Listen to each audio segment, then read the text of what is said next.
அஸ்ஸலாமு அலைக்கும் வரஹ்மத்துல்லாஹி வபரகாத்துஹு. 1400 ஆண்டுகளுக்கு முன்பே சொல்லப்பட்ட டிஎன்ஏ ரகசியம். ஒரு குழந்தை பிறக்கும்போது அது ஏன் அப்பாவை போல இருக்கிறது அல்லது அம்மாவை போல இருக்கிறது என்று யோசித்திருக்கிறீர்களா?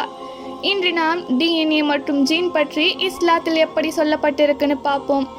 ஒரு மனிதரின் தோற்றம் அவருக்கு முந்தைய 7-8 தலைமுறைகளுக்கு முன்னால் இருந்த ஒருவரை போல கூட இருக்கலாம். இந்த மரபியல் உண்மையை நபி ஸல்லல்லாஹு அலைஹி வஸல்லம் அவர்கள் அன்றே ஒரு கிராமவாசிக்கு எப்படி விளக்கினார்கள் தெரியுமா? ஒரு கிராமவாசி நபி ஸல்லல்லாஹு அலைஹி வஸல்லம் அவர்களிடம் வந்து கவலையுடன் சொன்னார், அல்லாஹ்வின் தூதரே, என் மனைவி ஒரு கருப்பு நிற குழந்தையை பெற்றெடுத்திருக்கிறாள். நானும் என் மனைவியும் சிவப்பாகத்தானே இருக்கிறோம். இது எப்படி சாத்தியம் என்று சந்தேகத்துடன் கேட்டார். நபிகளாரின் கேள்வி என்ன தெரியுமா? நபி ஸல்லல்லாஹு அலைஹி வஸல்லம் அவர்கள் கேட்டார்கள் அவரிடம், உன்னிடம் ஒட்டகங்கள் உண்டா? அவர் கூறினார், ஆம், என்னிடம் ஒட்டகங்கள் உண்டு. நபி ஸல்லல்லாஹு அலைஹி வஸல்லம் அவர்கள் கேட்டார்கள், அவை என்ன நிறம்? அவர் சிவப்பு நிறம் என்றார். அவற்றில் சாம்பல் நிற ஒட்டகங்கள் பிறப்பதுண்டா என்று நபி ஸல்லல்லாஹு அலைஹி வஸல்லம் அவர்கள் கேட்க அவர் ஆம், பிறக்கும் என்றார். சிவப்பு ஒட்டகத்திற்கு சாம்பல் நிற குட்டி எப்படி வந்தது என்று கேட்டார்கள்.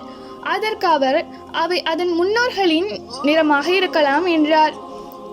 அப்போது நபி ஸல்லல்லாஹு அலைஹி வஸல்லம் அவர்கள் சொன்னார்கள், அதே போலத்தான் உனது இந்த மகனுக்கும் அவனது முன்னோர்களின் நிறம் வந்திருக்கலாம்.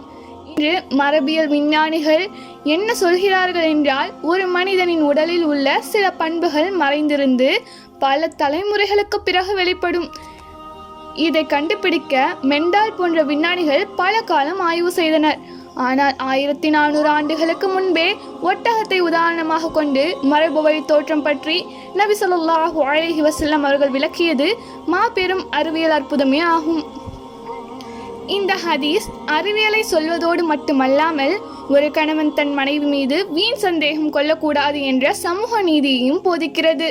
விஞ்ஞானம் இன்று ஒவ்வொரு படியாக கண்டுபிடித்து வருவதை இஸ்லாம் மனித குலத்திற்கு அன்றே எளிமையாக புரிய வைத்து விட்டது. அஸ்ஸலாமு அலைக்கும் வரஹ்மத்துல்லாஹி வபரகாத்துஹு.